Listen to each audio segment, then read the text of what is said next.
देखिए, आप सभी जानते हैं कि रेलवे ने अपने कई सारे डिपार्टमेंट में इस साल वैकेंसी निकाली है। जैसे आप देखेंगे एएलपी की वैकेंसी निकली, टेक्नीशियन की वैकेंसी निकली, पैरामेडिकल स्टाफ की वैकेंसी निकली, आरपीएफ की वैकेंसी निकली, इस प्रकार से। उसके बाद में एनटीपीसी ग्रेजुएशन, जो आपके ग्रेजुएशन की वैकेंसी होती है भैया, वो भी हो चुकी है, फॉर्म भरने शुरू हुए इसके, और 12th लेवल वाली भी वैकेंसी। अब एक वैकेंसी रह गई है जिसको ग्रुप डी वैकेंसी बोल देते हैं, या इसको लेवल 1 भी कह सकते हैं। ये क्या कहते हैं? लेवल 1 की वैकेंसी। इस वैकेंसी के लिए जो योग्यता होती है वो 10th क्लास, या तो आपने 10वीं पास की हो या फिर आईटीआई, मतलब या तो 10वीं या आईटीआई, ये ध्यान दीजिएगा, या तो 10th क्लास या फिर आईटीआई, इन दोनों में से कोई एक। इसमें जो आयु होती है जनरल के लिए, वो जनरल के लिए आयु होती है 18 से 33। अभी 3 वर्ष की छूट और मिलेगी, तो आयु हो जाएगी 18 से 36। एससी एसटी साथियों की 18 से 41 हो जाएगी, और ओबीसी साथियों की 18 से 36 और 3 39 हो जाएगी। अब एक सर रेलवे ग्रुप डी की वैकेंसी आएंगी कब? तो 99% चांस है अक्टूबर में इसके फॉर्म भरने शुरू हो जाएंगे। ये फॉर्म कब है? शुरू अक्टूबर। ग्रुप डी को लेवल 1 भी कहते हैं। अब एक बात आपके मन में आ रही होगी, पद कितने आएंगे? तो ये जितने भी पद हैं इनको मिलाकर रेलवे कहता है कि हमने 60,000 वैकेंसी के करीब 61,529 वैकेंसी पर हम लोगों ने प्रक्रिया शुरू कर रखी है। 80,000 इस वर्ष भरे जाने थे। 80,000 में से जब 61,000 इनके भरी गई, मतलब इनकी प्रक्रिया चल रही है, तो लगभग 19,000 पद बचे जो कि ये ग्रुप डी में देंगे। बहुत कम है, क्योंकि लास्ट जब ये 2019 में 5 साल वैकेंसी आई थी 1 लाख प्लस पद थे।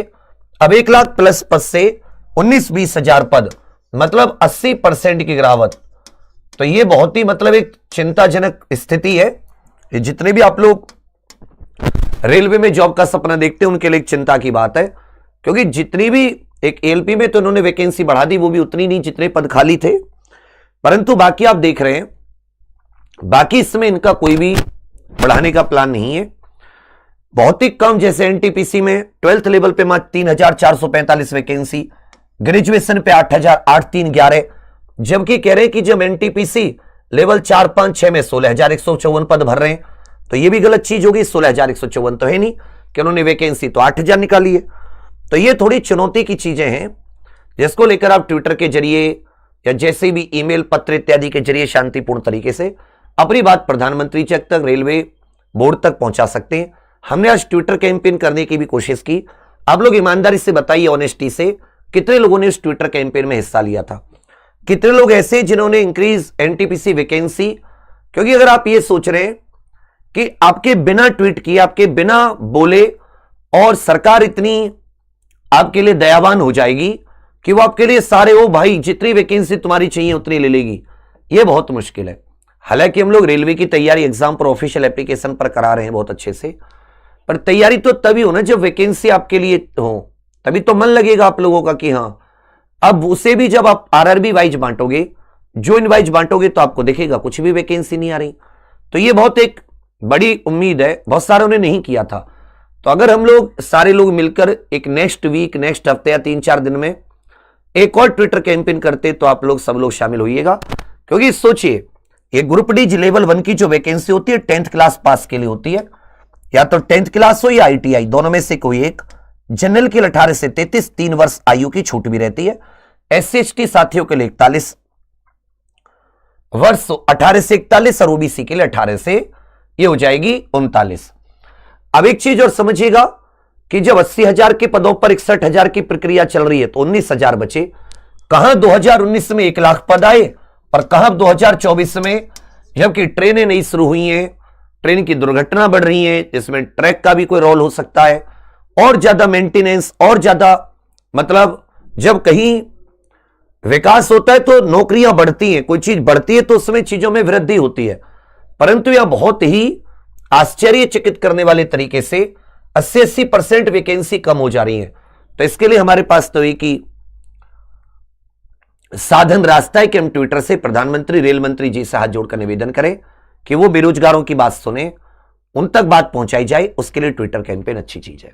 तो मेरा तो आप सभी से कहना है कि ट्विटर कैंपेन में बढ़ बढ़ के हिस्सा लिया कीजिए। मतलब उसमें थोड़ा अगर 1-2 घंटे आप अपने दे देंगे तो उसमें कुछ ऐसा नहीं है, नहीं तो फिर कोई आवाज नहीं उठाएगा, सब आवाज उठाना बंद कर देंगे, क्योंकि आवाज उनकी आवाज उठाने पर आप साथ आओगे नहीं।